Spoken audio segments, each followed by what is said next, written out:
Dibayar sama Sayyidina Abu Bakar. Akhirnya dibawa pulang ke kota Madinah. Sayyidina Abu Bakar menceritakannya kepada Rasulullah SAW.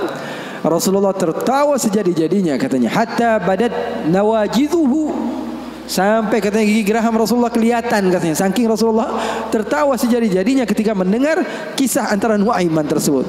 Katanya halal haul. Kata perawinya sampai 1 tahun berlalu, kisah Rasulullah pasti tetap tentang Nuaiman ngejual sahabatnya yang lain. Rasulullah SAW hidupnya asik. Rasulullah SAW hidupnya seru. Oleh karena itu, yang terpenting apa? Ilmu walaupun sedikit tapi amal.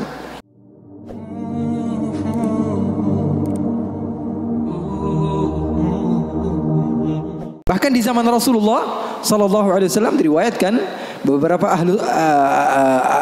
ashabus sunan, mereka meriwayatkan Nuaiman ini pernah di zaman Rasul loh, di zaman Rasul.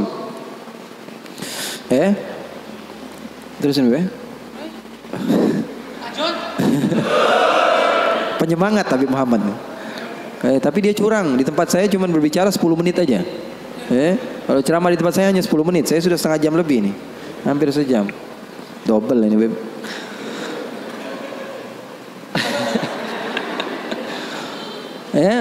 Nuaiman di zaman Rasulullah SAW, Sayyidina Abu Bakar ini banyak rihlah, banyak pergi kemana-mana, pergi ke Syam untuk berdagang, berbisnis.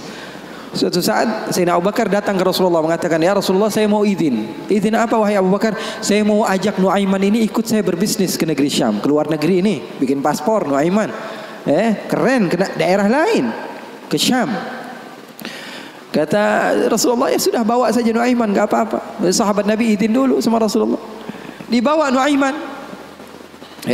Dibawa Nuaiman bersama beberapa orang yang ikut. Biasa Sayyidina Abu Bakar kalau berbisnis berdagang ke negeri Syam, dia bawa rombongan yang banyak. Di antaranya tadi Nuaiman. Nuaiman dibawa. Sesampainya di negeri Syam, semua dibagi tugasnya oleh Sayyidina Abu Bakar. Kamu berdagang, kamu membeli, fulan bin fulan, semuanya mendapat apa? Tugas dari Sayyidina Abu Bakar. Ada seseorang di antara sahabat Sayyidina Abu Bakar, namanya Huwaitib. Namanya siapa? Huwaitib. Ini orangnya polos. Orangnya polos banget.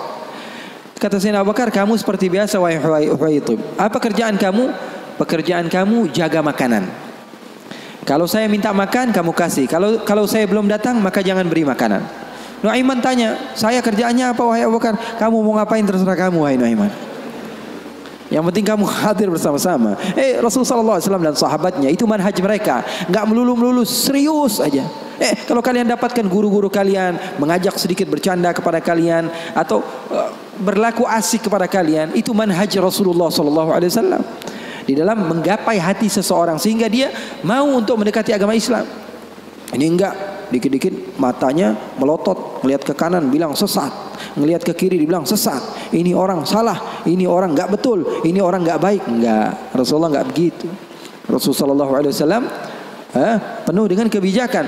Enggak juga Rasulullah SAW ngegampangin. Wah ini boleh, yang ini apa? Boleh, yang ini boleh, semuanya boleh. Enggak juga, ada batas-batasannya. Makanya kalian beruntung di dalam satu manhaj, la ifrat wa la tafrid. Enggak berlebih-lebihan, enggak kekurang-kurangan. Maka Nuaiman bertanya kepada Sayyidina Abu Bakar, kerjaan saya apa? Pekerjaan kamu terserah mau ngapain aja. Sayyidina Abu Bakar pergi berbisnis. Nuaiman enggak ada kerjaan, akhirnya lapar. Dia datang kepada Huwaitib, mengatakan kepada dia, "Tib, saya sudah lapar nih. Saya pengen makan nih. Berikan kepada saya makanan." Kata Huwaitib, dia mengatakan, wahai Nuaiman, sekarang belum waktunya makan, kita tunggu Abu Bakar sekitar sejam 2 jam lagi dia datang, baru saya akan berikan makan. Ini kan amanat dari Sayyidina Abu Bakar, sahabat Nabi. Ini orangnya polos banget ini, sahabatnya Sayyidina Abu Bakar. Akhirnya Nuaiman bilang, saya sudah lapar, saya nggak bakalan kuat nunggu Abu Bakar. Ini orangnya aneh, yang ini orangnya polos. Yang satu bilang, wah enggak, saya takut dibilang enggak amanah. Oh, kamu berani melawan saya, kata Nuaiman. Lalu melunak ini Huwaitib, dia bilang, tolonglah Nuaiman, jangan jahat sama saya. Kalau Rasulullah saja bisa kamu kerjain, apalagi saya. Tolonglah katanya, jangan macam-macam. Kata Nuaiman, kamu berikan makanan, kalau tidak saya bikin masalah sama kamu. Ngancam Nuaiman. Akhirnya dia mengatakan, waduh gimana ini amanat dari Abu Bakar. Ya sudah, terserah kamu. Yang terpenting saya tidak akan berikan makanan sehingga Abu Bakar datang. Kamu mau ngapain terserah kamu. Akhirnya Nuaiman bilang, wah nantang saya, kata Nuaiman. Apa yang dilakukan Nuaiman? Nuaiman pergi ke pasar. Dia cari tempat penjualan hamba sahaya. Dia lihat, wah ini hamba sahaya jual. Berapa harganya? 300 dirham. Yang ini berapa? 300 dirham. Yang ini berapa? 300 dirham. Wah, dia bilang, mahal-mahal ya hamba sahaya di sini, kata. Loh, memangnya kenapa? Saya punya hamba sahaya, saya mau jual 100 dirham saja, kata. Apa kata Nuaiman? Saya punya hamba sahaya, saya mau jual 100 dirham saja. Wah, murah sekali hamba sahaya kamu. Iya, cuma dia punya kekurangan. Kekurangannya apa? Kalau kalian tangkap, dia bakalan bilang, saya bukan hamba sahaya, saya orang bebas. Saya bukan hamba saya orang bebas. Wah, kata orang-orang, saya mah nggak perlu sama bacotnya, yang penting kerjanya. Dia mau ngomong apa terserah, yang terpenting dia mau kerja. Oh, kalau begitu deal. Saya jual hamba sahaya saya, dapat uang 100 dirham nih, uang yang banyak. Kemudian didatangi Huwaitib, kemudian dikatakan, wah itu tuh hamba sahaya saya. Ditangkaplah Huwaitib. Teriak-teriak dia, saya bukan hamba sahaya, saya orang merdeka. Kata yang beli, kami udah tahu ini kekurangan kamu. Nuaiman tuh cerdasnya, pinter otaknya. Akhirnya dibawalah ini orang ke pasar dan dijual di pasar. Itu sahabat Nabi padahal dimainkan sama Nuaiman. Nuaiman ambil uangnya, dia beli makanan, beli baju, belanja dia, shopping akhirnya. Dia beli peralatan segala macam, dia pulang akhirnya. Sayyidina Abu Bakar tanya, mana ini Huwaitib, katanya. Mana kok nggak ngasih makanan sama sekali? Di mana dia pergi? Kata Nuaiman, udah aneh jual. Jujur lagi dia, udah. Di mana ente jual? Salah sendiri katanya. Saya minta makan nggak dikasih makan. Akhirnya jual. Ketawa Sayyidina Abu Bakar. Di mana kamu jual? Ayo kita pergi ke dia. Dicari di pasar, ternyata Huwaitib masih berada di satu tempat, di situ dia dijual. Untung belum dibeli orang itu. Berapa kalau udah dibeli orang lain kan? Sayyidina Abu Bakar bilang, ini berapa harganya? 300 dirham. Dibayar sama Sayyidina Abu Bakar langsung. Dibayar sama Sayyidina Abu Bakar. Akhirnya dibawa pulang ke kota Madinah. Sayyidina Abu Bakar menceritakannya kepada Rasulullah SAW.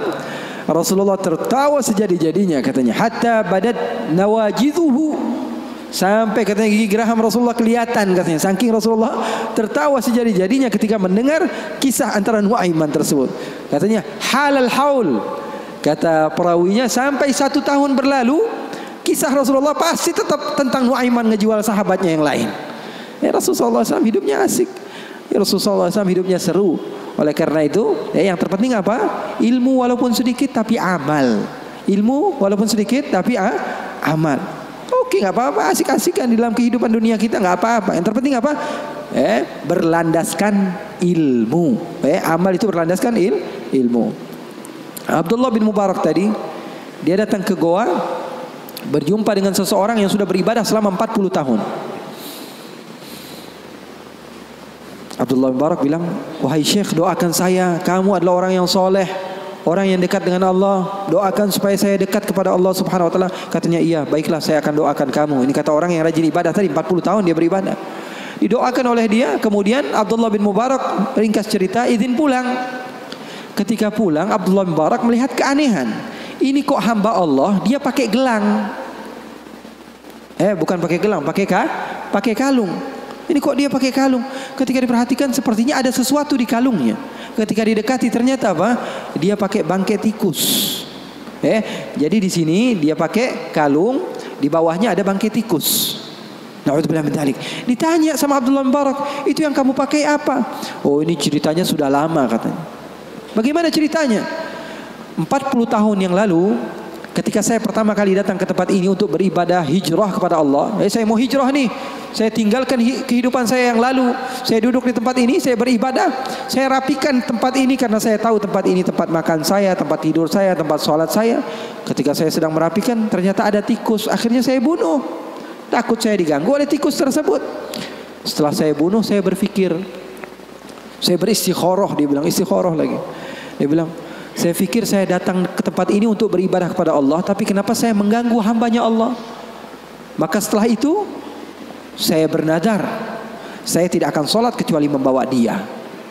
Dia bilang, saya tidak akan sholat kecuali membawa Dia bingung, Abdul Mubarak, kamu tidak tahu bahwa bangkai ini adalah sesuatu yang najis, salat kamu bisa menjadi tidak sah. Jangankan ibadah sunnah kamu, ibadah wajib kamu saja perlu diqadha. Ibadah wajib kamu saja tidak sah. Bukan menjadi hamba Allah yang banyak ibadahnya, malah dia banyak dosanya dan memiliki tanggung jawab di sisi Allah. Kenapa?